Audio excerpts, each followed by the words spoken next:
Chris Brown, Steve Tasker with you. And it's an early appearance from the senior producer from NFL Films, Greg Cosell, joining us as he does every week since we do not have a show on Friday. Wanted to squeeze him in on Wednesdays. And Greg's weekly segment is presented by Scott Lawnyard, an official commercial site work partner of the Buffalo Bills. Greg, thanks for adjusting your schedule on our behalf. I guess we will first begin by putting the Sunday night game to bed. And I think it's safe to say that was a line of scrimmage loss, right? Yeah, well, you know what really struck me as interesting in that game? So I'm watching the tape, and to be honest with you guys, just because of my schedule, a lot of times the night games I don't get to see them till the end, So I'm watching the tape, and I'm getting the feeling that, and by the way, that Ravens offense is an extremely difficult offense to play against. Obviously, you have the Lamar factor, but there's so much misdirection, there's so much backfield action, and then there's the Lamar factor that it really makes it difficult for second level defenders. Eye discipline, what they see, what they react to, whether they trigger, whether they hesitate. It's just a really difficult offense to play against. But having said that, I'm watching the tape, and all of a sudden in the third quarter, they score the touchdown after the unbelievable throw by Allen to Shakir, and then Johnson scores, and then they get the ball back, and it's 21-10 in the middle of the third quarter. And I'm thinking to myself, wow, they're staying with kind of what they do. They're kind of playing Bills football. They're not trying to, hit a 3-run home run, as they say, with no runners on base. And then, of course, they go for that gimmick play, and one can debate that as a separate issue. But the point is, they kind of stayed with what they did. And, let's say that trick play just turned out to be, an incompletion, and they just kind of stayed with it. I kind of felt the way they played was, and I'm trying to figure out the best way to say this, both good and bad, in the sense they stayed with what they are. And I know Joe Brady took full accountability not only for that play, but for the game itself. So I kind of like that they stayed with who they are. But on the other hand, I feel like, especially given the quarterback, that you do have to try to have a little bit more of an intermediate passing game. I think that that's something they've got to keep working on. When you're ahead, you don't think about it because it's not really required. But I think, at some point, and I'm not saying throwing the ball 40 yards down the field. I'm talking about, like when he had Kincaid, which was a beautiful window throw. I think it was for 25 yards, if I'm not mistaken.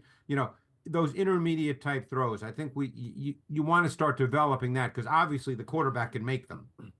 Yeah, and that's really the issue too. You got to have more ways to win. And right now, if Baltimore's going to win, do you think their passing game did nick the Bills? And we saw a couple of highlights there as you were talking. Is their passing game, or have we seen enough of it to know that it's good enough to help Baltimore win if you even can stop their run, which is difficult?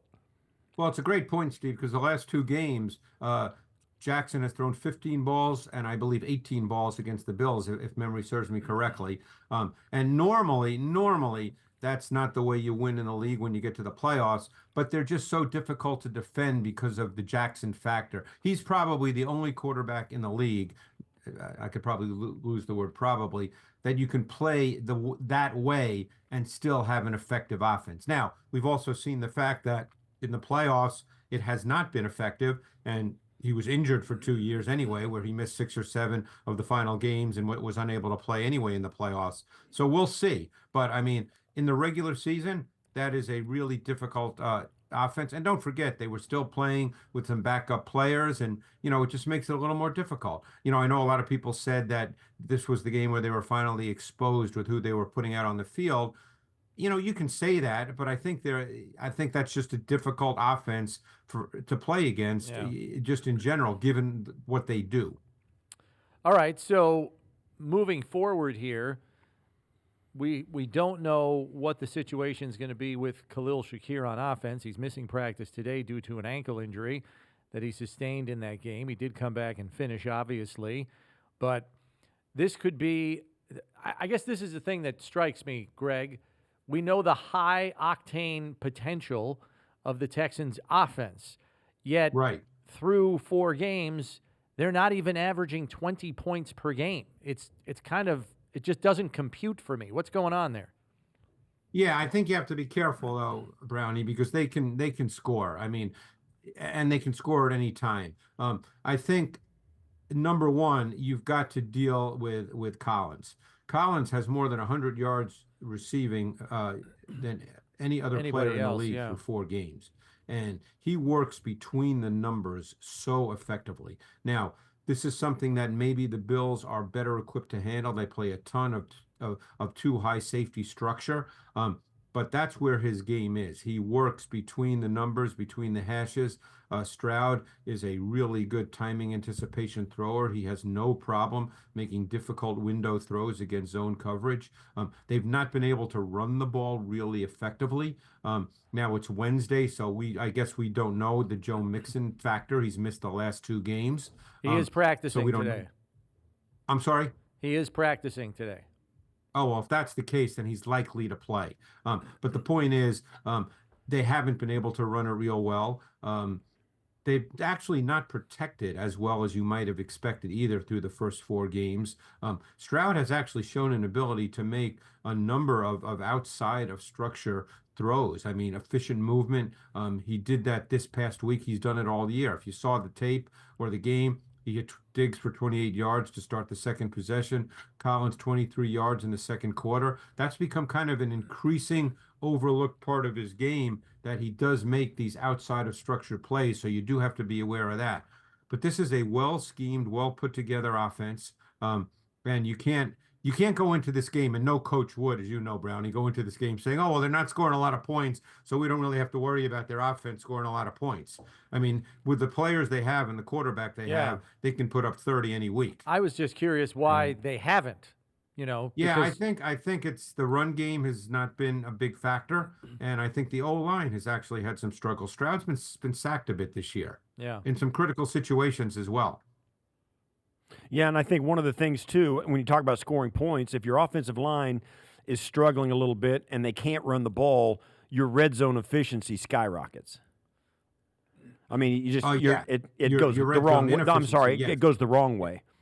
Yeah, right. The inefficiency skyrockets, as it Right, were. right. And I think that's a very fair statement. And I think your third down efficiency also becomes a little bit of an issue as well. So I think those are the two things that stand out when you watch them. But there's no question that Stroud's a really, really good quarterback. Even without the sacks, Brownie, I can see in my mind's eye, I've seen all 4 of their games. I can see times where he's been under duress and he's thrown the ball, but he's thrown the ball in a very tight squeezed pocket. And, obviously that minimizes a quarterback's efficiency no matter how good you are. Yeah. Yeah. Talking about some other things that don't seem to add up after 4 games, and I realize, look, small sample size, maybe these numbers are counterintuitive to one another.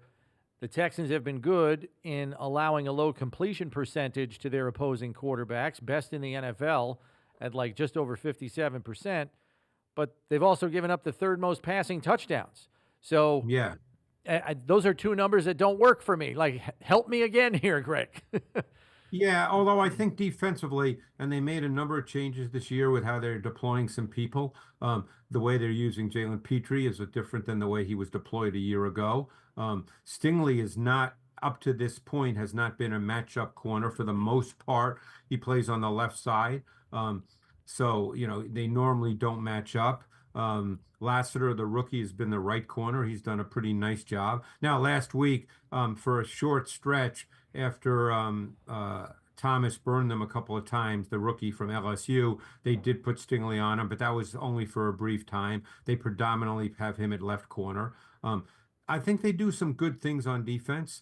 Obviously they've got Anderson on one side, they've got Hunter on the other side. So you have to be aware of that. Those are 2 very good players, 2 good, strong pass rushers.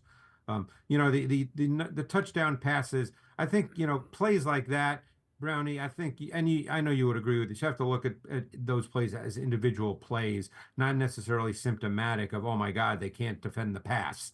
But we'll see. I mean, they're not a heavy blitz team, but when they do blitz, they have some interesting concepts and schemes. So look, they're on the road against a good team. As we talked last week, they have 3 tough road games in a row. They had unfortunately, the game Sunday night. These things happen in the league. It's a week-to-week league.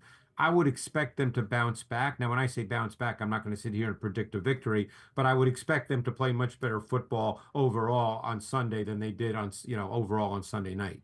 What would you anticipate? And I know it's hard to do that, but what would you anticipate? How does a team look at the Buffalo Bills offense like the Houston Texans?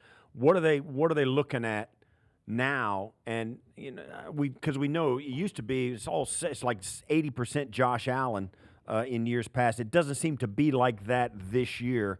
How is that going to change the team's perception and therefore what they call against the Bills? I would bet, Steve, it hasn't changed anybody's perception. I would bet that most teams go into playing the Bills with the idea that if they're going to run the ball, base runs, okay, that's fine. We'll defend the run with our normal defense. What we don't want to have happen is for Josh Allen to beat us. If they want to hand the ball to Cook, if they want to hand the ball to Davis, we're not going to necessarily do anything special. We're not building our game plan to stop the run. We're building our game plan to make sure that Josh Allen doesn't beat us. I guarantee that's the way teams in the league think. Now, you'll hear every coach say, you got to stop the run first. But I really don't think with what Josh Allen brings to the table and what he can do at any point in the game that they're thinking, well, if we stop James Cook, we got this game won. I don't think that any defensive coach thinks that way about the Bills. And I know Stroud has stretched the field a fair amount here in the early going.